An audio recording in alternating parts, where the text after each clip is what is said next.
देखु जन समा सिंहार माल एंता चाष जे भल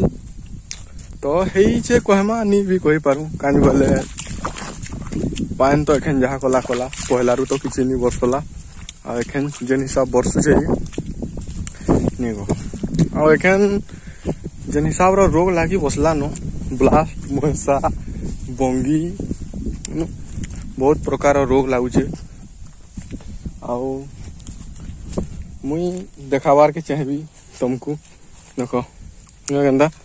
रोग लागुची बुझल आ गोटे जिनिस देखाबार के चाहबी जेनटा कि माने एटा देखि परुछ एटा बंगी फुटी छे एटा बंगी इटा हे गले धान खेड़ पूरा बांझ राय जैसी इतिया माने खेड़ नहीं बाहर किछि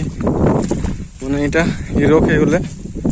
इटा तो लागी जे एखन प्राय इटा सब ग्रिडटा लागला न इटा बंगी बहुत लागु छे ई प्रकार न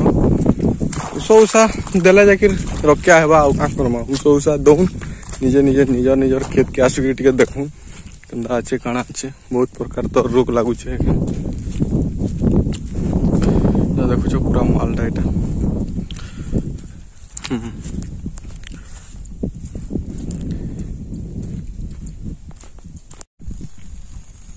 मुझे ब्लास्ट और जन देखाबार के ब्लास्ट पे मात्रा किंता हिसाब रे लागी छे देखो पूरा सड़ी जाउछ पूरा बोन पूरा सड़तेल जाउछ टिपी पत्तरटा महसा भी इटा महसा इटा ये पत्तर जन चंदन छिटका वगैरह इटा सब महसा है इटा महसा रोग लागी गला इटा अच्छे पूरा 1.5 एकड़ हेबा इटा पूरा महसा रोग आउ इटा ब्लास्ट लागी छे।